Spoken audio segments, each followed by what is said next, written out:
Pues buenas tardes a todos. Vamos a seguir con la siguiente mesa redonda, cuyo título es el de Construcción 360. A los que hayan estado antes, bueno, muy interesante el tema de I+D con nuestra compañera Lisis. Muchas gracias a los ponentes anteriores, a Luis, Amanda, a Gerard, Miquel.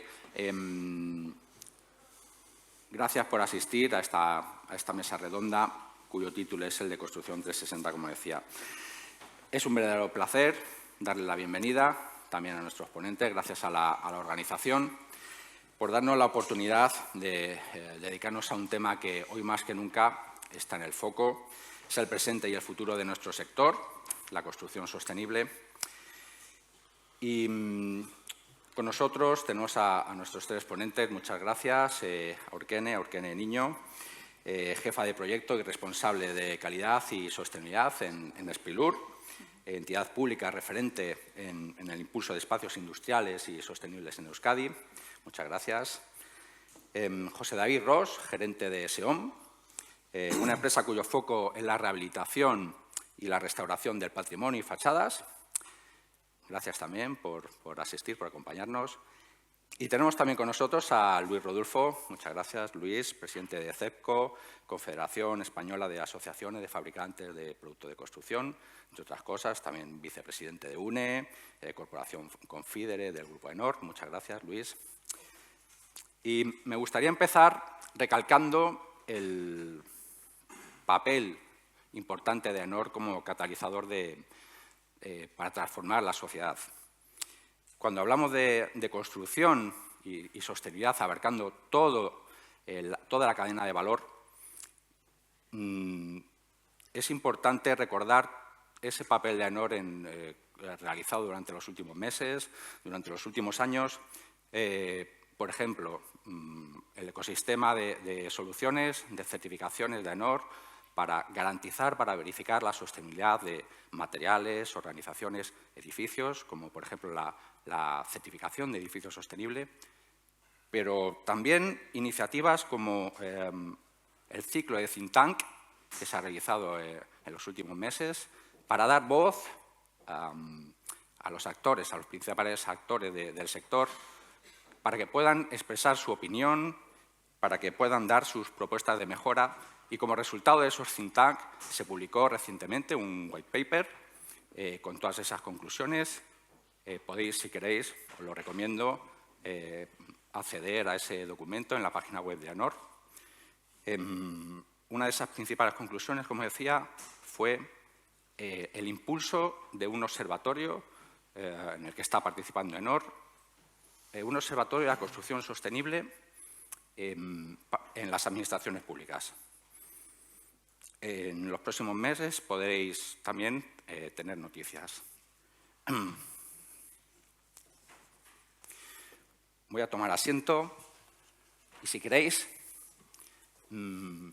comenzamos por ti, Aurkene. El sector de la construcción se enfrenta a grandes retos, como la escasez de vivienda nueva, la necesidad de rehabilitación del parque edificatorio. ¿Qué factores consideras críticos para abordar estos retos en los próximos años? Pues sí, bueno, yo quería comenzar agradeciendo a AENOR la oportunidad de poder participar en este encuentro y me gustaría empezar el primer minuto contándoos un poco lo que hacemos en Sprilur para que entendáis un poco el contexto de mis contestaciones, ¿no? Entonces, bueno, que sepáis que Sprilur somos la sociedad pública de gestión de suelo para actividades económicas de Gobierno vasco. Dependemos del Departamento de Industria, Transición Energética y Sostenibilidad y nuestra misión principal se centra en proveer de infraestructuras de calidad y sostenibles a las empresas con la finalidad de potenciar el tejido empresarial e industrial vasco, con la finalidad de potenciar la competitividad de la empresa vasca. Y para ello, pues, desarrollamos suelo para actividades económicas. Como os he dicho, urbanizamos áreas industriales, empresariales y edificamos pabellones modulares y edificios de oficinas así como edificios de uso terciario donde las empresas se puedan instalar y desarrollar su actividad de forma competitiva y sostenible. Pero, sobre todo, y con mucha mayor incidencia en los últimos años, regeneramos áreas degradadas y rehabilitamos edificios industriales y terciarios en desuso, con la finalidad de la puesta en valor del suelo en Euskadi y de darle un segundo uso a estas edificaciones. Es decir, que se priorizan actuaciones sobre suelo antropizado frente a artificializar nuevo suelo. De hecho, a día de hoy estamos actuando en torno a 1 millón de metros cuadrados de suelo en proceso de regeneración, con la finalidad de la puesta en valor de estos suelos. Y sí es cierto que existen tendencias que nos preocupan en el sector de la construcción, pero también creemos que es un momento de enorme oportunidad. Por ejemplo, la primera cosa que nos preocupa es la falta de mano de obra cualificada. Cada vez es más difícil encontrar profesionales cualificados o jóvenes que quieran entrar a formar parte del sector de la construcción. Hay muchos oficios que están desapareciendo y no tienen relevo generacional. De hecho, en Euskadi, el 40% de los trabajadores de la construcción tienen más de 50 años. ¿Qué necesitamos? Pues nuevos perfiles y talento joven. La construcción del futuro necesita técnicos medioambientales, BIM managers, analistas de datos. ¿Estamos formando a estas personas? ¿Les estamos ofreciendo un sector atractivo? En segundo lugar, nos preocupa la falta, la escasez y el encarecimiento de los materiales. Los materiales de construcción, el precio de los materiales no para de subir y estamos muy expuestos a las crisis internacionales. ¿Qué pasa cuando no podemos acceder al hormigón, al acero o al vidrio como antes? ¿Cómo adaptamos nuestros proyectos? La respuesta es la industrialización y la innovación. La construcción industrializada, prefabricada, la construcción modular, la impresión 3D, es una realidad que ya está aquí. Nos ayuda a anticipar errores, a ahorrar en precio y en coste de nuestras construcciones. Entonces, creemos que la respuesta puede estar por ahí. Otro tema que nos preocupa es el coste medioambiental. El sector de la construcción es el responsable del 40% de las emisiones de CO2 a nivel mundial. Esto, en una situación climática como la actual, no es sostenible. Si bien es cierto que cada vez hay más sostenibilidad real, cada vez es más fácil encontrar en el mercado materiales sostenibles, hormigones elaborados con áridos secundarios, valorizamos in situ RCDs, los propios contratistas nos ofrecen materiales alternativos a los tradicionales porque ahora ya sí que son competitivos en el mercado.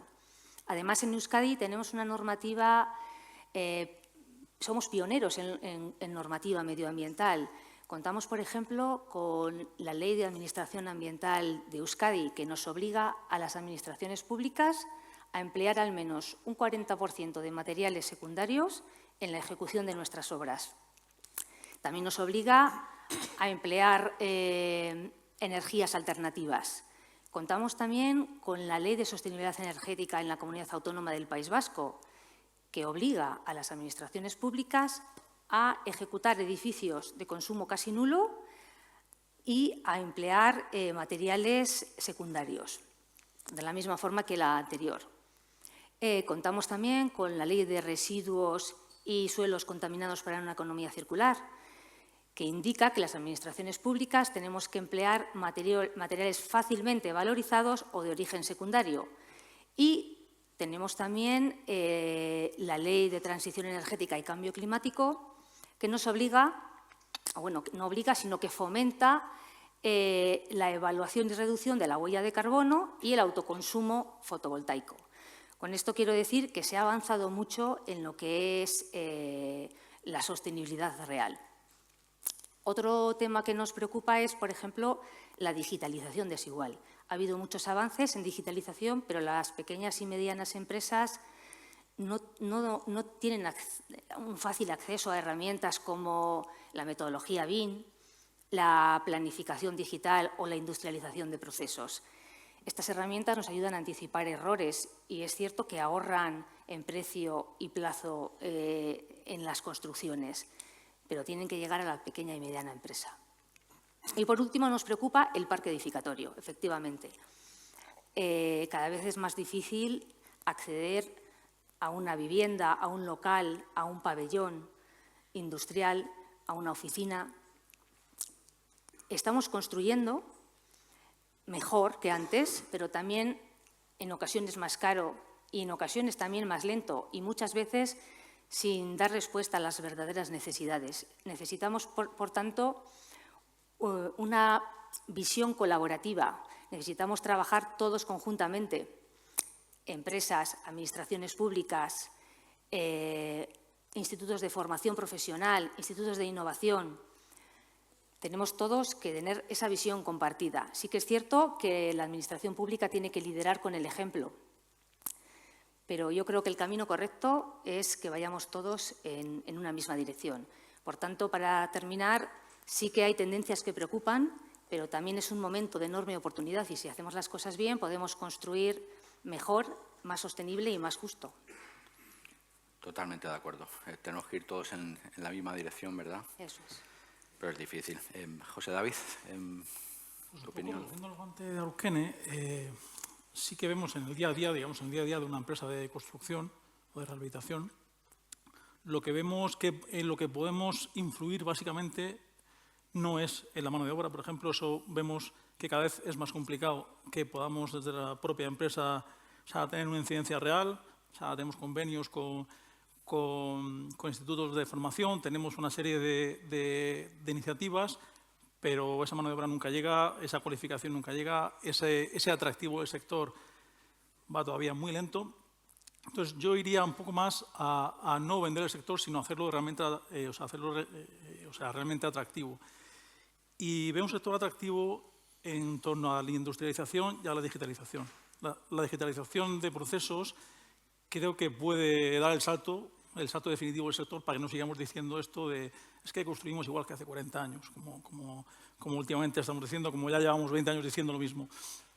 Entonces, creo que hay una oportunidad, creo que estoy muy de acuerdo con ese momento de oportunidad.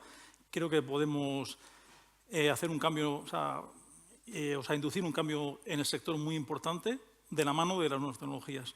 Creo que ahí el reto, sobre todo, es que llegue a la pequeña y mediana empresa, porque la gran empresa sí que da un paso por delante, pero las pymes todavía estamos en un proceso de cambio y necesitamos muchísimo apoyo.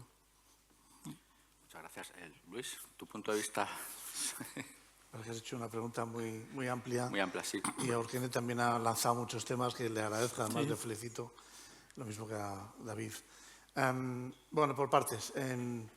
Para, digamos, el sector de construcción, cosas que harían falta. Es decir, una, pues por ejemplo, que las administraciones públicas fueran coherentes unas con otras, ¿no? El Gobierno de la Nación está impulsando el hecho de lanzar vivienda de protección oficial con prohibición de venta en libre y hay comunidades autónomas que ahora mismo están liberalizando vivienda de protección oficial. Con lo cual, eso, a la hora de el que compra es un problema. El que invierte para aquello es otro problema, porque si inviertes para vivienda de protección oficial y solo va a ser protección oficial, eso tiene un retorno económico. Si inviertes para vivienda de protección oficial y eso se va a convertir en libre, eso tiene otro retorno económico diferente. Por tanto, lo primero es seguridad en ese sentido, seguridad jurídica. Seguridad jurídica hablamos lo mismo de suelo y pedimos lo mismo, seriedad. No puede ser que haya los dos grupos parlamentarios más importantes del país están de acuerdo en una ley que han redactado uno, están de acuerdo en los otros, está de acuerdo en todo el sector de la construcción y no sale la ley del suelo. O sea, que lo expliquen, que salgan a la calle y lo expliquen. Eso estaría bien que lo explicaran. Otra cosa, medir bien los temas de migración en temas de vivienda. Le he preguntado a la ministra de Vivienda alguna vez, digo, si cada residente en España, en el libre ejercicio de su derecho constitucional a libertad de movimiento en el país, se viene a Bilbao, ¿de quién es el problema? ¿Del gobierno vasco o del ciudadano? O sea, si los 50 millones vienen aquí, a Bilbao, a Donosti, que es mi tierra, a Madrid, a Barcelona, ¿dónde está el problema? O sea, hay que medir bien cuál es el problema, porque esto ha pasado siempre. Lo que pasa es que antes la respuesta de las familias era de otra manera, ¿no? Sector rehabilitación. Nosotros hace años que desde CEPCO apostamos por un sector de rehabilitación que nos parece el gran futuro del sector construcción. Se podrá construir y se debe seguir construyendo X viviendas en función de la demanda del mercado, pero lo que hace falta y lo que toda Europa está haciendo desde hace mucho es un sector consolidado en rehabilitación de calidad además, que da sostenibilidad a un sector, genera empleo de calidad, genera bienes de materiales, da respuesta a los ciudadanos en cuanto a temas de calidad y, por tanto, funciona en el futuro. Se habla mucho de rehabilitación, pero muy poca gente le pone el cascabel al gato. Y este es otro de los fallos que vemos en el sistema, ¿no? En temas se ha mencionado el tema de construcción industrializada. Hace poco estábamos en el Gobierno vasco con el director general, con Pablo, y yo le decía que estaba muy de acuerdo en muchas de las cosas que me decían, menos en una, y es que el ciudadano al final cuando se compra, yo si me compro una vivienda, yo por lo menos, llamadme tonto, eso os lo aconsejo, pero no miraré si está construida en construcción industrializada o haciendo el pino. Le pediré a quien me vende la casa que la casa esté bien hecha, que el aislamiento térmico sea real, que el aislamiento acústico funcione, que no haya humedades, que haya un buen comportamiento en todas las características del código técnico. Por tanto, ahí tiene que haber alguien que dé la cara, tiene que haber una certificación, luego hablaremos del tema, y por ejemplo, pues, estamos apostando por una certificación como es la de AENOR. Y por último, digitalización, estamos en lo mismo, llevamos como 25 años intentando hacer la digitalización del sector construcción. Al principio nos hablaban de hacer webs, luego salió el digital, luego salieron cuestiones, pero al final lo que es poner, mirad, en la estrategia del PERTE de vivienda sale algo como que se van a apoyar en una plataforma que va a desarrollar CEPCO, con el Ministerio de Transformación Digital. La hemos tenido que renunciar porque no ha habido respuesta oficial de otro ministerio, no voy a decir cuál, para no dejarlo mal. Pero al final es verdad que el promotor, el constructor, el arquitecto, el prescriptor necesita información digital de todo el proceso. Para esto que decía Eugene muy bien, la colaboración entre todos los agentes del proceso.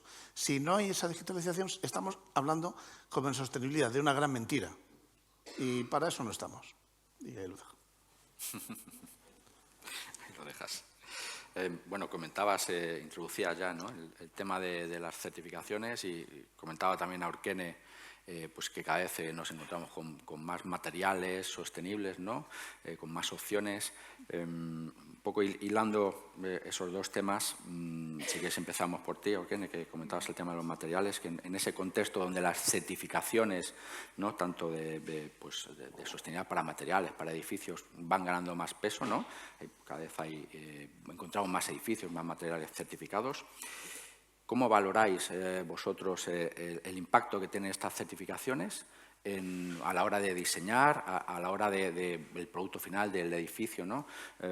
¿Cómo creéis que está influyendo en las decisiones de inversión, de financiación y de diseño todo este tema de las certificaciones? Bueno, pues desde el punto de vista de Sprilur, creemos que las certificaciones de edificación sostenible tienen un impacto real en varios ámbitos. El primero de ellos, y sin duda alguna, es que hacen que el proyecto sea mucho mejor, o sea, sea mucho más completo, mejoran la calidad del proyecto desde un punto de vista o desde un punto de vista que puedes medir y es muy objetivo, vamos. Que puede servir de guía, sí, quizás. Mira, para que os hagáis una idea, nosotros, como bien sabéis, estamos trabajando o estamos en pleno proceso para la obtención de un certificado de construcción sostenible en un edificio de uso terciario en la comarca de las Encartaciones. Y para que conozcáis, en Sprilur llevamos años trabajando en el desarrollo sostenible de nuestras áreas industriales y empresariales. Ya en 2010, la Sociedad Pública de Gestión Ambiental IOBE nos propuso colaborar en la elaboración de una guía de construcción ambientalmente sostenible en la tipología industrial. Y fue entonces cuando, durante los trabajos, las reuniones de trabajo para el desarrollo de esta guía, vimos que si bien estaban elaborando guías para la construcción ambientalmente sostenible de todas las tipologías edificatorias, las urbanizaciones tan importantes como las edificaciones, porque una urbanización concebida desde el punto de vista de desarrollo sostenible iba a favorecer que los edificios que en ella se ubicaran pues contaran con un mayor número de medidas sostenibles. Fue entonces cuando nos lanzamos directamente en Sprilur, con la colaboración de IOBE, la Sociedad Pública de Gestión Ambiental del Gobierno Vasco, a elaborar la Guía para el Desarrollo Sostenible de Proyectos de Urbanización. Bien, pues desde el momento que existen estas guías, en Sprilur obligamos a su aplicación a través de los pliegos de licitación de proyectos y obras de urbanización y edificación. Pero además de aplicar estas guías y ya tener pensado el proyecto y la ejecución de obra desde el punto de vista del desarrollo sostenible, pues también estamos adheridos al programa de compra y contratación pública verde, que nos obliga a todas nuestras compras de productos, servicios, suministros, tengamos valorado la versión medioambientalmente más sostenible. Además, contamos con el registro ambiental E+3, que es una certificación de excelencia en la gestión medioambiental. Participamos en varias mesas interinstitucionales que tienen que ver con la sostenibilidad y, además, aplicamos la guía, la Ley de Sostenibilidad Energética que nos obliga a hacer los edificios de consumo casi nulo, la Ley de Administración Ambiental Vasca que nos obliga a aplicar al menos un 40% de materiales secundarios en ejecución de obras y el resto de leyes que os he comentado anteriormente. Y aún así, en este proceso de certificación nos hemos dado cuenta de que todos los agentes que intervienen tanto en la redacción de proyecto como en la ejecución de obra tenemos que conocer todos y cada uno de los materiales, la eficiencia energética del edificio, la gestión del agua dentro del edificio, el ciclo de vida, la emisión de gases, ampliar de forma importante el control de calidad que ya está prescrito por el Código Técnico, que tampoco es poco, con lo que quiero decir que nos hemos dado cuenta de que nos ha obligado tanto a la dirección de obra, al proyectista como al contratista y a la propiedad a repensar todos y cada uno de los elementos que componen el edificio y su funcionamiento y su ciclo de vida, cómo va a funcionar a lo largo de la vida útil del edificio e incluso en su demolición y fin de vida. Con lo cual, hemos sido conscientes de que estas certificaciones de construcción sostenible mejoran de forma importante la calidad de los proyectos y de las edificaciones resultantes. También incidir en que mejoran o aportan a la competitividad de las empresas que en ellos están, porque también el confort interior del edificio, la calidad de la edificación mejora con la obtención de estos certificados, incluso aunque ya tengas todo un proceso como el nuestro hecho en estas edificaciones. Y luego, bueno, desde el punto de vista de las entidades financieras, pues entendemos que también favorece dar mejores condiciones económicas a edificios que conllevan una certificación. Y si me lo permites, creo que también ayuda a visibilizar, ¿no?, cuando se hace el trabajo, ¿no? Los proyectos que tienen en cuenta todas estas estrategias también es una herramienta para visibilizar y comunicar, ¿no? Eso es. No, totalmente de acuerdo. Pues, Luis, sacabas tú el tema de las certificaciones. Si quieres, continuamos contigo. Sí, a ver, varias cuestiones. El tema, por un lado, del precio de los materiales, que me afecta algo como presidente de CEPCO. En los últimos 20 años, y nosotros por Ley de Defensa de la Competencia, normalmente de precio no hablamos, nunca. Y siempre hacemos referencia oficial. La referencia oficial nuestra es el Ministerio de Fomento, bueno, Ministerio de Transportes en este momento, y Movilidad Sostenible. Y, por tanto, el dato real, que es con el que luego se adjudican las licitaciones y se corrigen los precios. En los últimos 20 años, normalmente, el precio de los materiales de todos los que publica el Ministerio de Fomento, llamémosle así, está acoplado al crecimiento del IPC. En los últimos 20 años.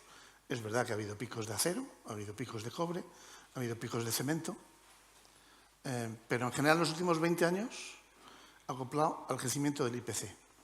Las prestaciones de todos y cada uno de los materiales conforme al Código Técnico de la Edificación en esos 20 años se han multiplicado por 10.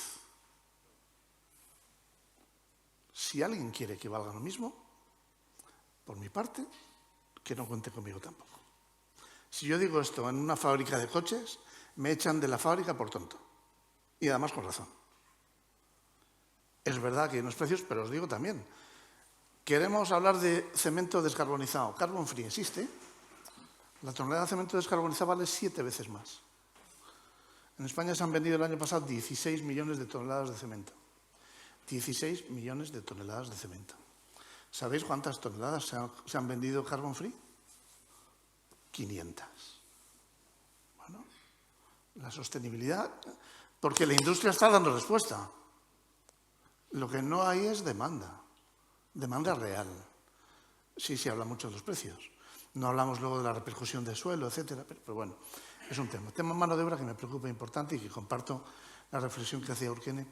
Pero nosotros, muchas de nuestras empresas se gastan muchísimo dinero y muchas de nuestras asociaciones también, y algunas presentes en la sala, se gastan bastante dinero en formación de instaladores. La Fundación Laboral de la Construcción, de la que también además soy vicepresidente, forma al año 100.000 alumnos. ¿Cuál es el problema al final? Que a los chavales no se les ofrece carrera profesional, ni se les exige esa certificación. En obra sigue valiendo cualquier cosa. Yo a mi hija no le diría que se metiera en el sector construcción si le están ofreciendo contratos de 2 años y después ya veremos. Que en 2008 ya vimos. Y por tanto, lo que tenemos en el sector que hacer es ofrecer carrera profesional, garantía de carrera profesional y garantía de exigencia de que no vale cualquiera en la obra. Y esa es otra cuestión que nos importa. Termino con lo que me preguntabas, certificación de edificio sostenible. Pues un poco lo mismo que os decía. Yo sí me compro, porque luego saldré y además no hay tiempo. El tema del certificado de edificio sostenible nos lo tomamos muy en serio en un momento determinado en AENOR, cuando el responsable, que también está en la sala, de repente hizo un comentario como que había visitado 100 administraciones públicas, 100, y solo una utilizaba criterios de sostenibilidad. Este no es un problema de la industria de materiales, es más un problema de otros. Pongámosle luego el cascabel al gato, no quiero atacar, pero 1 de 100, eso lleva a que ahora estemos haciendo ese mapeo dentro de AENOR, dentro del observatorio de AENOR, pues para ver qué hacen las administraciones, que además estamos jugando un poco en desventaja, porque si hay una administración que históricamente ha demostrado voluntad política de hacerlo bien, es el Gobierno vasco. Por tanto, es más difícil en un momento determinado dar caña, pero la realidad, por hablaros de temas reales, marcado tiene 36 años de vigencia.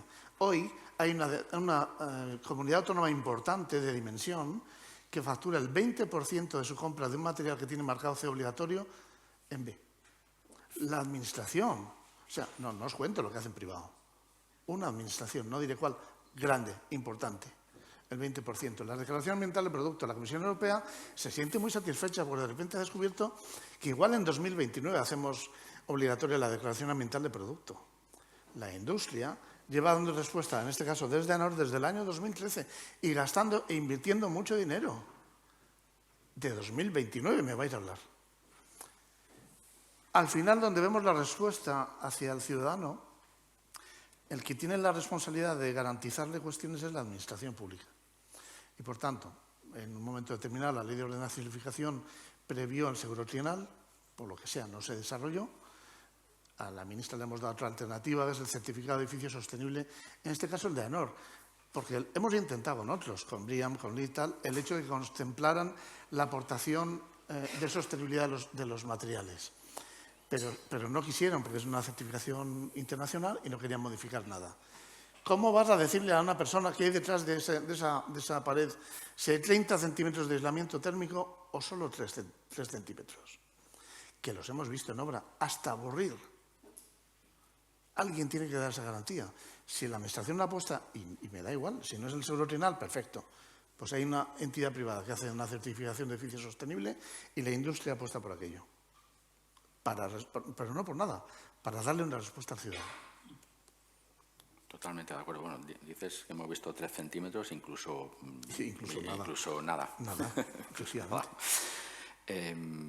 Y José David, desde el punto de vista un poco del sector de la rehabilitación, de la reforma, ¿cómo ves tú el tema de las certificaciones de sostenibilidad? Bueno, veo que estoy de acuerdo con Luis y con Urkene, pero sí veo que aún falta muchísimo. Aún estamos en un punto en el que se trata de una declaración de intenciones de las empresas, de un tengo un mejor proyecto, tengo una mejor empresa, pero hasta que no tengamos una forma realmente, digamos, de forma normalizada, un lenguaje que podamos entender, porque una obra de construcción hay miles de referencias.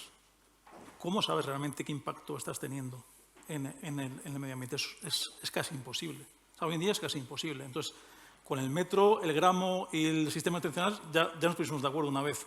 Esto tiene que ser un estándar del mercado. Entonces, esto creo que ya no es un tema local, sino es un tema internacional. Cuando hacemos un edificio, si haces un listado de referencias y de materiales, hay miles y de medio mundo.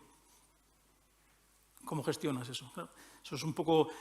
Están muy bien las certificaciones, pero creo que hay que dar un paso más, mucho más ambicioso en este sentido, a la hora de controlar lo que estamos haciendo y qué impacto tiene. Y sobre todo el ciclo de vida de ese edificio o de ese proyecto. Creo que nos estamos quedando sin tiempo. Me gustaría, aunque sea un titular, brevemente, una última pregunta que quería haceros, ¿no? El papel de la Administración, que ya Luis lo ha dejado también un poquito. Solo un titular, Luis. No hay miles, hay 2 millones de referencias de productos de construcción. La mayoría de la industria está apostando por digitalización. Podéis encontrar la información BIM y digitalizada y dentro de poco será el pasaporte digital del producto. Lo vais a encontrar. Vais a encontrar que cumplen marcado CE. Vais a encontrar que de forma voluntaria el 75% de los certificados voluntarios de AENOR son productos de construcción. Lo que no me encuentro son visados certificados. No me encuentro promociones certificadas. No me encuentro constructoras certificadas. No me encuentro administraciones que apuesten, porque me encuentro algunas, pero de 8.500 contando todo el sector público, si hablamos de 50, es un fracaso. Es que no tenemos tiempo para esperar más. Así de claro. Ya tiene el titular. Muchas gracias, José David. No te has quedado. Tu titular, el Sí, papel de la Administración. Yo le pediría a la Administración Pública que no se conviertan en un cuello de botella, que no sean el cuello de botella de la industria. Así de sencillo. Clarísimo. Si nos estamos autoimponiendo un paso más, o sea, tenemos enfrente un reto enorme de demanda y de sacar al mercado producto. Tenemos que dar un paso enorme también en cuestión de digitalización y industrialización, en apoyarnos en la industria local para eso. Y lo que vemos es que la Administración en muchas ocasiones no nos acompaña a esa velocidad o a la velocidad que nosotros querríamos. Entonces, que le den una vuelta en ese sentido y que no se conviertan en el cuello de botella. Fenomenal. Orkene, un poco tu Sí, titular. yo, hablando de lo que es la normativa y la realidad, sí que quería decir que, bueno, pues como he comentado antes, en Euskadi tenemos una normativa pionera de carácter medioambiental. Estamos en una posición relativamente avanzada respecto de la media estatal y alineada con las directrices europeas en edificación sostenible. Y ahora lo que nos falta es trasladar esa normativa a proyectos reales. Y es en lo que estamos trabajando. Estoy de acuerdo en que hay que agilizar las tramitaciones y ir todos de acuerdo, todas las administraciones, ir todos al mismo objetivo, pero por el mismo camino. Pues muchísimas gracias. Yo creo que hemos tocado temas muy interesantes. Podríamos estar horas, pero ha sido muy interesante. Muchísimas gracias a los tres y gracias a todos por estar atentos a lo que nuestros ponentes nos han contado. Muchas gracias a todos.